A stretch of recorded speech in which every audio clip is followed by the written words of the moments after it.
Hello बच्चों, आइए इस प्रश्न को पढ़ते हैं। बोला गया है फोटो डायोड क्या है, प्रकाश सूचक के रूप में इसके अनुप्रयोग को समझाइए। आइए इस प्रश्न की मुख्य अवधारणा की चर्चा करें। मुख्य अवधारणा, पहले हम यहाँ पे समझते हैं एक डायोड को।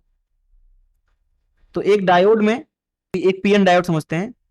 दो फलक होते हैं, एक पी और एक दूसरा एन। तो ये मान लीजिए पी है, तो पी में होल की संख्या ज्यादा होगी इस तरीके से, इलेक्ट्रॉन भी होंगे लेकिन कम। वहीं दूसरा फलक होता है इसके विपरीत प्रकृति का, पी फलक। अब पी फलक हमने ले लिया तो ये एन फलक होगा। एन फलक में इलेक्ट्रॉन ज्यादा होंगे इस तरीके से, इलेक्ट्रॉन जो है वो ज्यादा होंगे, होल भी होंगे लेकिन कम होल होंगे। अब देखिए पी में इलेक्ट्रॉन की सांद्रता ज्यादा है, तो यहाँ विसरण होने लगेगा। इलेक्ट्रॉन अपनी उच्च सांद्रता से निम्न सांद्रता की तरफ जाएगा इस तरीके से। पहले जो पूरा पी फलक था वो उदासीन था और एन भी उदासीन था, लेकिन अब इलेक्ट्रॉन एन से पी में जा रहा है तो एन के ऊपर धनावेश और पी के ऊपर ऋणावेश आएगा। देखिए कैसे, देखिए इधर से जो इलेक्ट्रॉन है वो गायब हो गया, तो इधर आ गया धनावेश इस तरीके से, इस तरीके से। और इधर होल गायब हो जाएगा क्योंकि इलेक्ट्रॉन होल से जाके जुड़ जाएगा और यहां बन जाएगा ऋणावेश की परत इस तरीके से। तो यहां आपको दिख रहा है कि एक ऐसा परत बन गया जिसमें न तो इलेक्ट्रॉन है मुक्त, न तो होल है। इसमें विद्युत क्षेत्र इस तरीके से होगा ई, और ये जो विद्युत क्षेत्र ई है वो यहाँ पे पी में जो मुख्य आवेश वाहक है होल, उनके ऊपर इधर की तरफ बल लगाएगा, और इलेक्ट्रॉनों के ऊपर जो कि एन में मुख्य आवेश वाहक है वो उनके ऊपर इधर की तरफ बल लगाएगा। तो ये दरअसल मुख्य आवेश वाहकों को मिलने से रोक रहा है। जो ये अवक्षय परत है वो मुख्य आवेश वाहकों को मिलने से रोक रहा है डायोड के अंदर। तो ये एक डायोड है। अब एक चीज और यहाँ पे समझिए आप, चाहे पी फलक हो चाहे एन फलक हो, उसमें बंध तो होता ही है।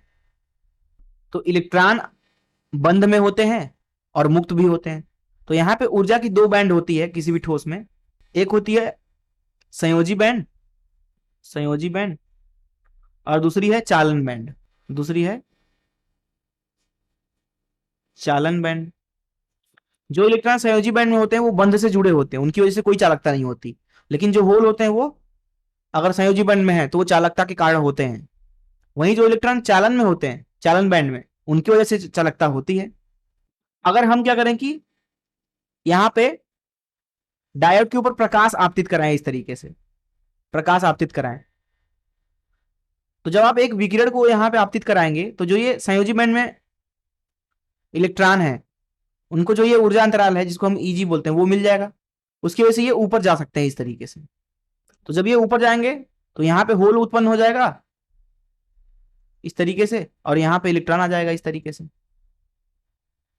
तो इस चीज का भी इस्तेमाल करेंगे हम फोटोडायोड समझने के लिए। तो इस मुख्य धारा से चलिए प्रश्न को हम हल करते हैं। तो फोटोडायोड एक डायोड ही है इस तरीके से, जिसका इस्तेमाल हम प्रकाश सूचक के लिए कर सकते हैं। तो यहाँ है अवक्षय परत बीच में इस तरीके से।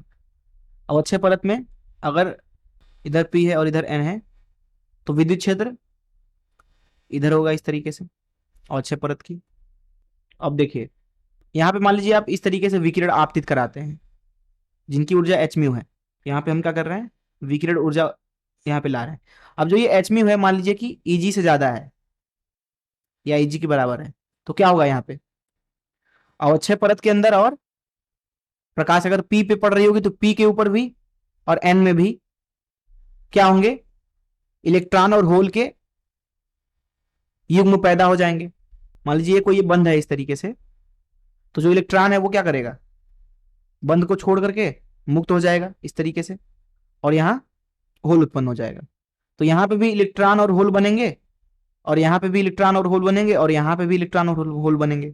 अगर हम बात करें ये वाले इलेक्ट्रॉन होल और ये वाले इलेक्ट्रॉन होल की, तो क्योंकि इनको अलग करने वाला कोई चीज यहाँ पे नहीं है, इसलिए ये आपस में जुड़ जाएंगे कुछ समय बाद और ये गायब हो जाएंगे इस तरीके से। पर जो ये इलेक्ट्रॉन और होल बने हैं यहाँ अवक्षय परत में, क्योंकि अवक्षय परत में विद्युत क्षेत्र होती है, इलेक्ट्रॉनों के ऊपर ये इधर की तरफ बल लगा देगा, होल के ऊपर इधर की तरफ। अब इधर होल ज्यादा है इस तरीके से, इस तरीके से, इस तरीके से, और इधर क्या था, इलेक्ट्रॉन ज्यादा है इस तरीके से, इस तरीके से, इस तरीके से। तो यहां पे आप देख रहे हैं कि जो ये एन फलक है ये ऋण आवेशित होता जाएगा, ऋण आवेशित होता जाएगा। वहीं जो ये पी फलक है वो धन आवेशित होता जाएगा, धन आवेशित होता जाएगा। इसका मतलब ये है कि अगर इधर का जो विभव है वो मान लेते हैं VA है और इधर का जो विभव है वो VB है, तो प्रकाश के कारण यहाँ पे VA जो है वो ज्यादा होगा VB से। इस तरीके से अगर आप यहाँ पे कोई एक प्रतिरोध जोड़ देते हैं इस तरीके से, तो यहाँ उच्च विभव से निम्न विभव की ओर इस तरीके से धारा प्रवाहित होगी। तो जब तक यहाँ पे विकिरण पड़ता रहेगा, यहां से धारा प्रवाहित होता रहेगा। जैसे ही आप विकिरण आपतित कराना बंद कर दोगे, ये धारा भी गायब हो जाएगा। तो इस तरीके से एक फोटोडायोड जो है काम करता है। विकिरण आपतित होती है तो इलेक्ट्रॉन जो है सहयोजी बैंड से चालन बैंड में चले जाते हैं इस तरीके से, जिनकी वजह से एक फलक उच्च विभव और एक फलक निम्न विभव पे आ जाता है। अगर हम मान लीजिए यहाँ पे बैटरी जुड़े हुए हैं इस तरीके से और यहाँ एक प्रतिरोध है इस तरीके से, तो यहाँ पे धारा भी होगी इस तरीके से आई, जब तक विकिरण प्रवाहित होता रहेगा, आपतित होता रहेगा। तो यहाँ पे हम लिखते हैं जब विकिरण जो है वो क्या हो रहा है, आपतित हो रहा है, आपतित हो रहा, जब तक ये आपतित हो रहा है तब तक जो ये धारा है वो शून्य नहीं होगा, या फिर आप बोल सकते हो कि जो धारा है वो उच्च रहेगा, जो धारा है वो ज्यादा रहेगा, उच्च रहेगा। और जब आप विकिरण को आपतित करना बंद कर देते हो तो धारा लगभग लगभग शून्य हो जाएगा। अब अगर बात करें इसके हम प्रकाश सूचक के रूप में उपयोग की, तो देखिए अगर मान लीजिए y अक्ष पे धारा है और x अक्ष पे समय है, इस तरीके से y अक्ष पे धारा है, मान लीजिए हम क्या करते हैं कि t1 समय तक विकिरण आपतित करते हैं तो धारा हमें उच्च मिलेगा। जैसे ही t1 समय बीतता है, मान लीजिए हम विकिरण आपतित कराना बंद कर देते हैं तो जो धारा है वो गायब हो जाएगा। मान लीजिए हम t2 समय पे पुनः विकिरण आपतित कराने लगते हैं तो फिर से धारा उच्च हो जाएगा इस तरीके से। और मान लीजिए t3 समय तक हम विकिरण आपतित कराते हैं, फिर आपतित कराना बंद कर देते हैं। तो यहां पे आप देख सकते हैं कि जब विकिरण आपतित कराया जा रहा था तो धारा अच्छा था, उच्च था, और जब विकिरण आपतित नहीं कराया जाए तो धारा लगभग लगभग शून्य है। तो यहां पे आप डायोड की मदद से ही पता कर सकते हैं कि कब विकिरण आ रहा है, कब विकिरण नहीं आ रहा है, वैद्युत धारा को देख करके। जैसे इस चीज का इस्तेमाल करते हैं हम सड़क पे लगे लैंपों का, जो सौर ऊर्जा से चलते हैं, जो उनके अंदर डायोड होता है वो सौर ऊर्जा से काम करता है। जब तक दिन में दिन रहेगा, सूर्य का जो किरण है वो डायोड के ऊपर पड़ता रहेगा और जो धारा है वो उच्च रहेगा। लेकिन जैसे ही शाम हो जाएगा, विकिरण गिरना बंद तो धारा बंद। और हम वहां पे इस तरीके से निकाय बनाए हुए होते हैं कि जब धारा शून्य होता है तो हम लैंप को चालू कर देते हैं।